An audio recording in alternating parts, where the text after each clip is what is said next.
Hey guys, it's R3MJ here, and I am going to be doing another vlog. This will be another continuation of Escape, Michael's new album, but that's not, it's one of the main topics, but you know, there's still other things to talk about. So, you know, last time I did the vlog, I basically just showed you the album, you know. I didn't really talk about the songs at all. So I just kind of want to give like a track by track review, a brief one. So Love Never Felt So Good. I can't even describe how much I love that song. It's my favorite song from the album. For those of you who don't know, it was recorded in 1983, right after Thriller came out. Michael co-wrote it with Paul Anka. And on the deluxe edition, there's three versions of the song. There's the regular version, there's the demo version, and the 2014 version with the duet with Justin Timberlake. Which, that's my favorite version. That's my favorite, then the solo version, then the demo. The second song, Chicago, aka She's Loving Me, but it's mainly called Chicago. That's a pretty okay song, depending which version you're listening to. It's kind of got, of course, it's gonna have somewhat of a different melody. It's a pretty good song. You know, Michael really liked this song. It's actually confused with an unreleased song of Michael's called Chicago 1945. So not to confuse anyone with that. And then song 3, Loving You. Both versions are actually completely different. One's a lot more upbeat and everything, while the other's not as much. But yeah, it's a pretty good track. It's definitely up there around like my list of favorites. If I can think, like I could probably try to do a ranking like towards the end. But yeah, it's a really good song. It's like it gives you like it's a really good feel. Like the whole melody and everything's really good. Just the start of the song. It's just a really good song. Great track to listen to. Then there's A Place With No Name. That's either my second or third favorite song. It's kind of complicated because I love that song so much, but then I also love the next song, Slave to the Rhythm. I love those both. Those are both great songs. A Place With No Name is actually inspired by the 1972 song A Horse With No Name.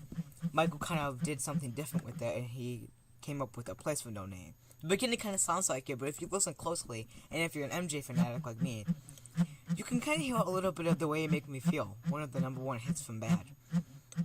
It sounds a little like it. Just by listening to it, you kind of hear do-do-do-do-do-do. You kind of hear that in the beginning. Different instruments, so that's why it might not be as noticeable. My dad realized right away that it sounded like A Horse With No Name, but I kind of heard The Way You Make Me Feel a little.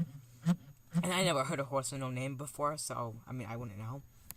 Then there's Slave to the Rhythm. That is a really good song. That was recorded during the Danger era. And if you Billboard Awards last night, the Hologram sang Dance 2, which I will talk about later. Then, Do You Know Where Your Children Are? That's a pretty good song. I know the title might sound kind of weird, but the song actually sounds really good. It's got, again, a really good feel to it, really good melody, really good lyrics.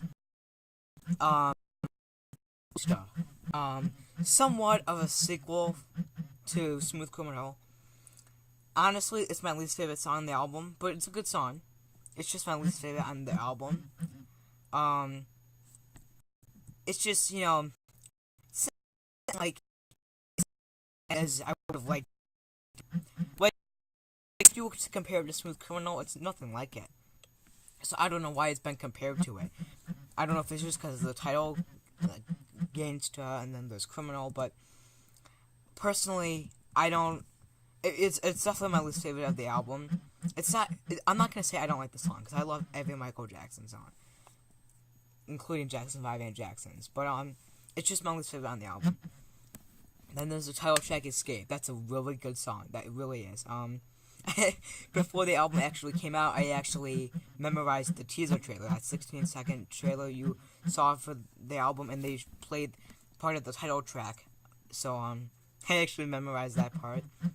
which makes it a lot easier to memorize the song. I know it's 16 seconds, but it still is pretty helpful.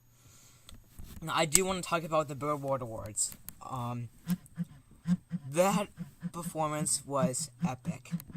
The only flaw was it did not look like Michael when it comes to face. Everything else, yeah. It's just, at times, depending on the screen cap you got, it might have looked like him, but other than that, it didn't really look like him. It actually got like a lot of like mixed reviews from people. A lot of people thought it was a hologram. And a Michael Jackson impersonator that I know, because whenever I go to Gary, I see him there. He said on his Facebook page that, so according to him, it's an impersonator from one of the Cirque du Soleil shows that they used. I'm not sure if that's true or not. I mean, I'd be a little disappointed if that's true, because, you know, we expected a hologram, but it looked like a hologram. So, honestly, either way, still an amazing performance. There were rumors that it was going to be Love Never Felt So Good, but that's just not a song you can really, like, dance to the way you can to Slave to the Rhythm. Slave to the Rhythm has to do with dancing. Okay, so now I'm done with Michael Jackson. I want to talk about Glee. Season finale was last week. And the ratings were the worst of all. Again. I'm gonna be honest, it was the worst season finale, but it wasn't the worst episode. I really don't want to talk about too much about it, because, I mean, the episode definitely could have been a lot better. But it's an entire season without Finn, so that was definitely something that was new. And I'm still happy that they're talking about him, especially more often the past few episodes. So, which has made me pretty happy, because you don't want Finn to just go away forever. He may never be on the show again, but his memory doesn't have to leave, and you don't have to stop talking about him. So, upcoming season 6, this the last season of Glee. A lot of people are surprised that it's even coming back. Honestly, I'm still gonna miss it, okay? Because for the past 5 years today, literally, that's when that first episode premiered. You know, that's just like, people have like pretty much grown up with that show. You know, it's had, this season, it really wasn't too good in terms of ratings, which made me disappointed. So I mean, honestly, the season wasn't that bad. It really wasn't. The Quarterback's my favorite episode. 7 million views. I mean, so apparently a lot of other people liked it too. But I just wish people would think differently. You know, I really do. I wish people would feel differently and not just give up on Glee, because it's not awful, okay? I mean, it's not like we have to worry about the newbies. They're not gonna, they're coming back at some point, but it's not like they're coming back for good, you know? It's not gonna be like that. So, the reason this season was shorter was because after they filmed The Quarterback, they took a month break just to, like, recuperate and everything, just to calm down, because it's really stressful. It was a really hard episode to film for everyone. So that's why it was shortened down, and it actually takes 2 weeks just to just to finish making an episode.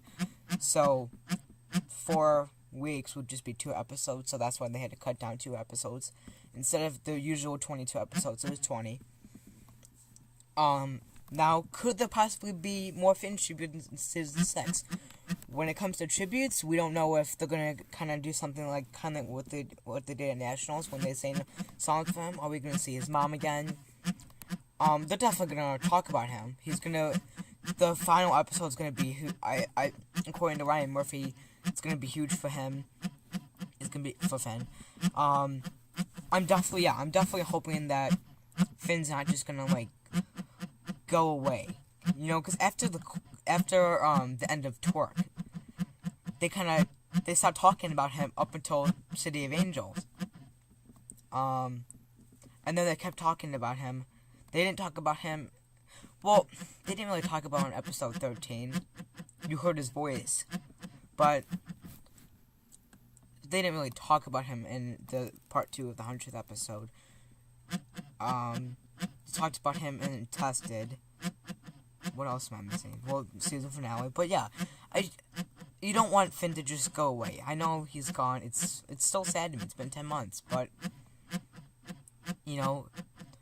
as Gleeks, we're still gonna get through it together. Just like Lea Michele said at the Teen Choice Awards last year. We're all gonna get through it together. Finn's never gonna go away because celebrities are a lot easier to get over when it comes to regular people. And this is just my opinion. You can feel free to disagree. It's just because with celebrities, you have them on film and everything, so you can always watch videos and everything. But when it comes to family, you can always forget the voices or anything like that. So it's different. Now I want to get to channel news really quickly, and then I'm gonna wrap up. I'm hoping to make some more vlogs on the way, and hopefully do some more regular videos, see what I can do. And yeah, thanks for tuning in, and I'll see you soon.